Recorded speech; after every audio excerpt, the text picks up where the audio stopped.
Now, Honorable Deputy Chairman ji.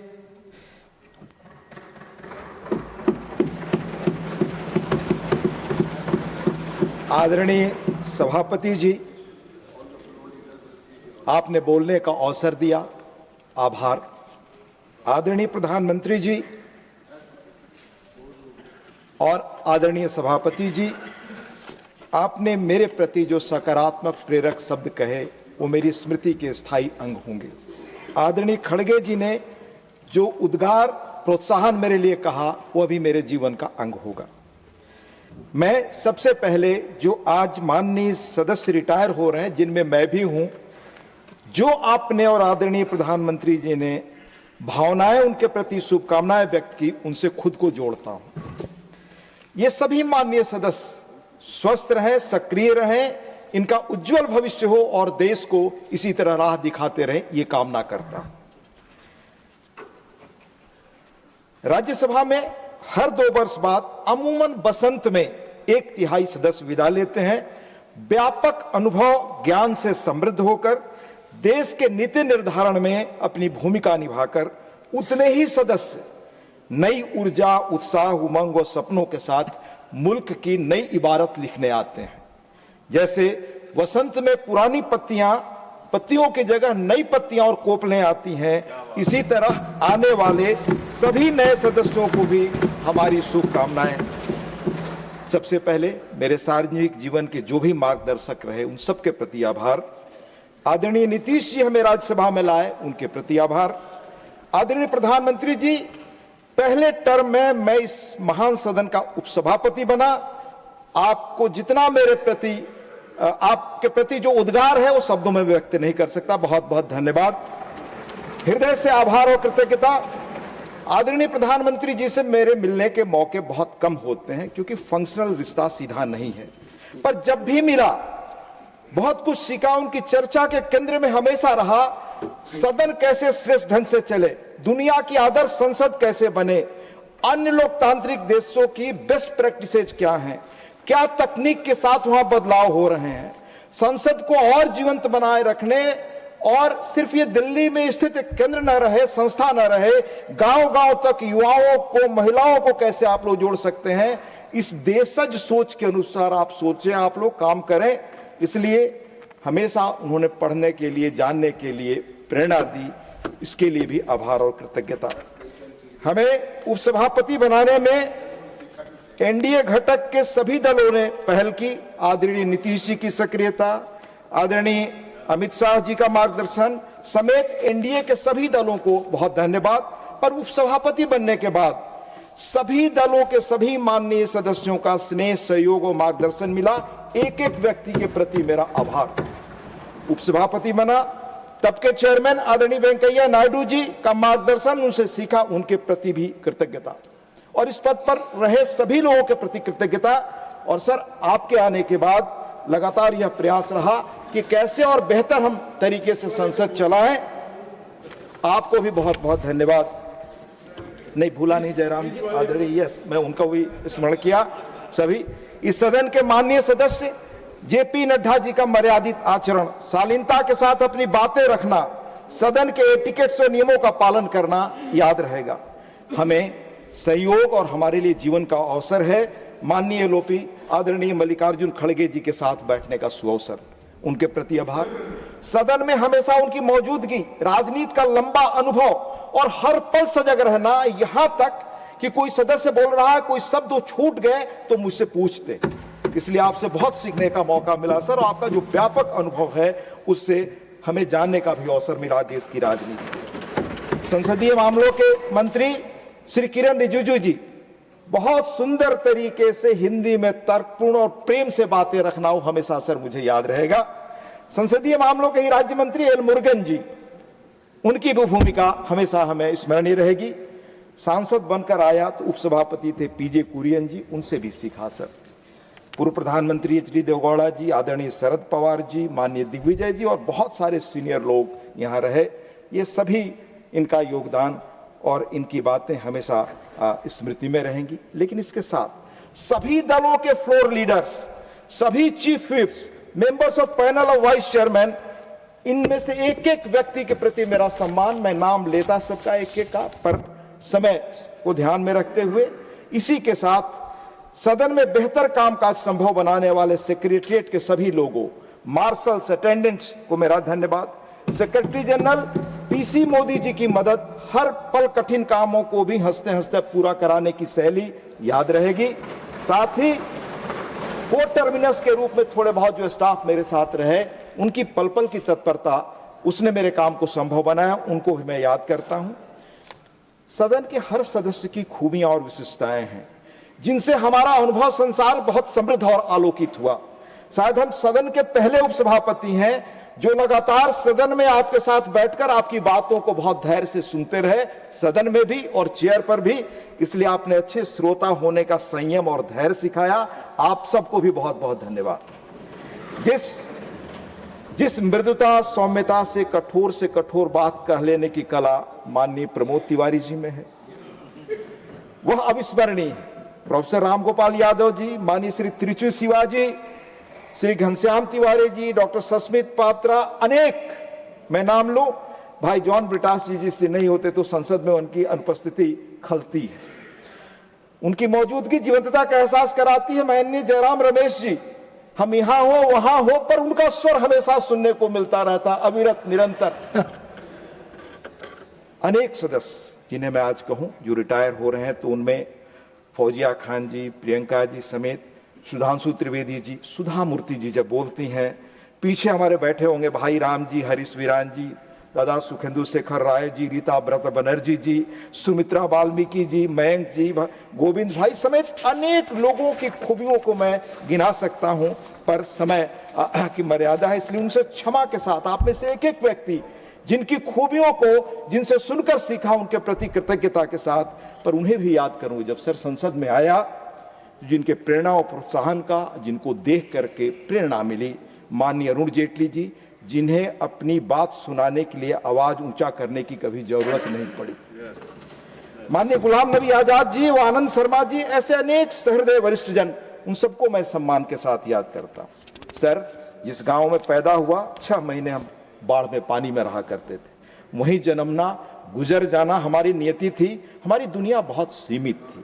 वहां के अति सामान्य परिवार से यहां तक की हुई यात्रा में हमारे ही गांव के जयप्रकाश जी और उस क्षेत्र की रहनुमाई करने वाले आदरणीय चंद्रशेखर जी जैसे लोग भी प्रेरक रहे। इस सदन के कुछ अनुभव मैं आपको आज जरूर शेयर करना चाहूंगा।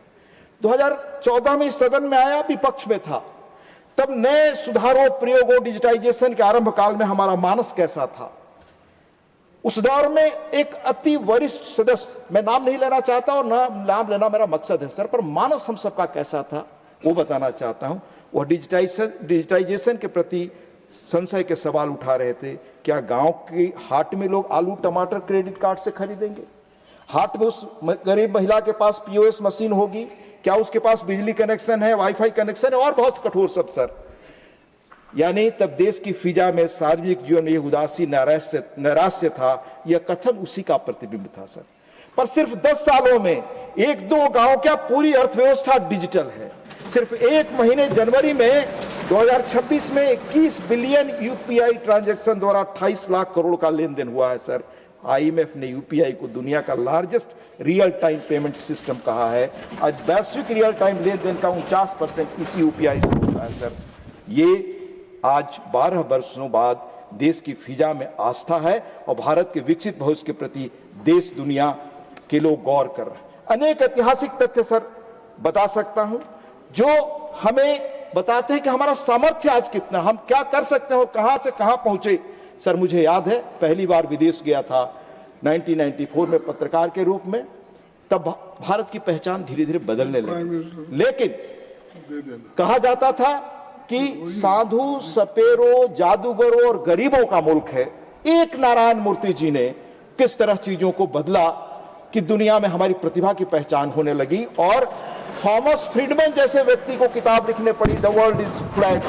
आज मैं सर सोचता हूं कि जो हमारी क्षमता और सामर्थ्य बढ़ रहा है उसमें 2 लाख से ज्यादा स्टार्टअप, 125 यूनिकार हैं। कल्पना करें कि जब नारायण मूर्ति जी के रास्ते पर उस रोल मॉडल के हजारों लाखों लोग आने वाले भारत में निकलेंगे, तब हम कहां खड़े होंगे।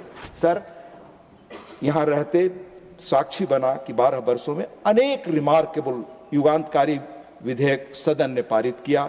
मसलन दिवालिया कानून, बेनामी संपत्ति कानून, 3 तलाक कानून, जीएसटी कानून, धारा 370 का निरस्तीकरण, नारी शक्ति बंधन अधिनियम, 1,500 से अधिक पुराने कानूनों का निरस्त होना। जो करना चाहता था सदस्य के रूप में, और कभी कभी कोशिश की, वो मेरी कामना है सर। जैसे हम सब सदन में और समितियों में प्रायः सुनते हैं कि इस क्षेत्र में बजट में एलोकेशन बहुत कम है, बड़े बड़े विकसित देशों में इतना एलोकेशन हो गया, पर शायद सर ये संसाधन कहां से आएंगे, इस पर भी गौर करना हमारा फर्ज है। देश का बजट हमारी दृष्टि में एक परिवार के बजट जैसा ही है। आमद कैसे बढ़े यह सोचना परिवार के मुखिया की तरह देश की सर्वोच्च पंचायत में बैठे हम जैसे लोगों का भी दायित्व है।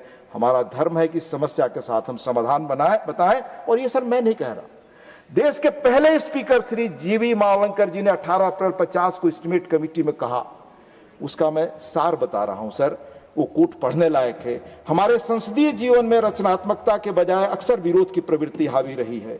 बिना गहराई के सोचे समझे हम सरकार के हर प्रस्ताव पर संदेह करते हैं, जबकि जरूरत है कि हम जिम्मेदारी साझा करते हुए समाधान की दिशा में कदम बढ़ाएं। इसी सदन में सर मैंने सदन के पूर्व सदस्य सत्यव्रत चतुर्वेदी जी को 28 मार्च 2018 को एक मेंबर के रूप में फेयरवेल भाषण उनका सुना। वो मेरे मस्तिष्क में आज भी यादगार के रूप में मौजूद है। उन्होंने कहा, आई कोट, राष्ट्रीय हित के मुद्दों और राष्ट्रीय संकट पर राजनीति नहीं होनी चाहिए। आदरणीय इंदिरा गांधी जी ने प्रधानमंत्री के तौर पर 30 मार्च 72 को ऐसे ही फेयरवेल स्पीच में कहा था, वो मैं कोट करता हूं sir. So I hope that even though many of the members belong to opposition parties, they will give some thought to the tremendous problems which confront our country, the great challenge which we face in creating a new society, work together in spite of our differences, and even sometimes opposing points of view to create a better life for all of our people. Sir, जब मैं यहाँ आया, दीवारों पर हमारे बहुत अच्छी सूक्तियाँ लिखी हैं, रामायण महाभारत से लेकर अन्य ग्रंथों के सारा, उस पर एक तुलसीदास की चौपाई है सर। हम गांव में जब अपढ़ लोगों की संख्या ही ज्यादा थी, पर ये श्लोक मैंने वहां सुना था, जहां सुमति तह संपत्ति नाना, जहां कुमति तह विपत्ति दाना। ये यहां भी लिखा हुआ है सर। राष्ट्रीय सवालों पर हम आम सहमति बना सकें, क्योंकि देश है तब दल हैं तब हम हैं सर। ये मेरी कामना होगी। हमने संसद में जो बदलाव देखा सर, हमने अपने दौर में जब सांसद के रूप में काम शुरू किया सर, तो पेपर्स के पुलिंदा आते थे सर। आज डिजिटाइजेशन के कारण संसद की कार्यवाही लगभग पेपरलेस है। ये बड़ी उपलब्धि है सर। हमारा मानना है कि संसद के रूल्स को digital and artificial intelligence era के अनुरूप बनाने के साथ साथ सदन को सुचारू रूप से चलाने में पैदा हो रही नई समस्याओं से भी हमें मिलकर निपटने की जरूरत है। एक निजी अनुभव और सर, जब मैं रूल्स ऑफ प्रोसीजर को पढ़ना शुरू किया सर, तो लगा कि पहले चेयर पे जो लोग होते थे वो हाउस को कंडक्ट करते थे, यानी किसी दल में होता था, कुछ लोग होते थे उनको दल भी समर्थन नहीं करते थे, जो एटिकेट्स को और नियमों को तोड़ते थे, उनके दल उनको समर्थन नहीं करते थे। आज स्थिति बदली है। पहले चेयर पर आने के बाद सदन को नियंत्रित करने के लिए अनुरोध करना पड़ता है, पहले कंडक्ट कराना पड़ता था क्योंकि लोग स्वतः रूल्स को फॉलो करते थे। आज पहले कंट्रोल करने की अपील करके कोशिश होती है, तब हम कंडक्ट करा पाते हैं। इस पर हम सबको मिलकर गौर करना चाहिए, सोचना चाहिए। सर, हमारी संसद के इन हाउस प्रयासों के अलावा बीरप्पा मोइली जी की अध्यक्षता वाले एडमिनिस्ट्रेटिव रिफॉर्म्स कमीशन 2007 में जैसी संस्थाओं ने संसद के कामकाज को आज के समय के अनुरूप प्रभावी बनाने की सिफारिश की।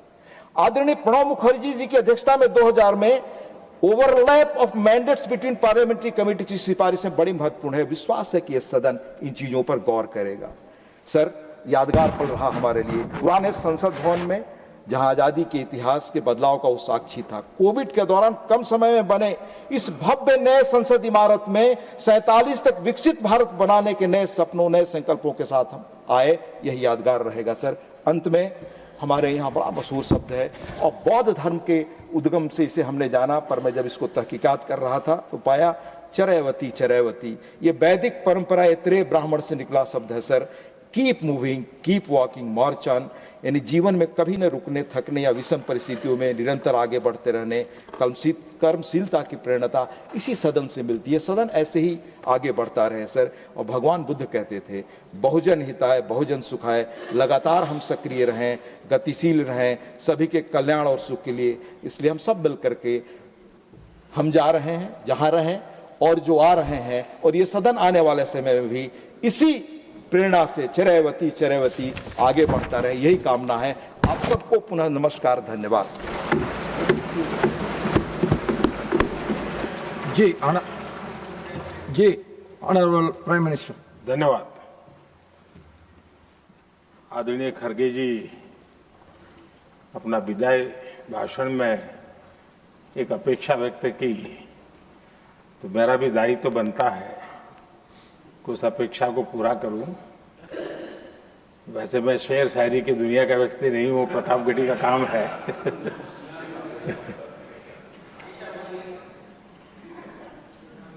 कर्म ऐसा करो अमन में,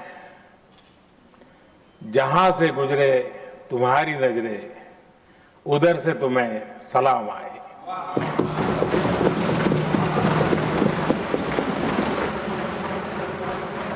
Honorable members, as many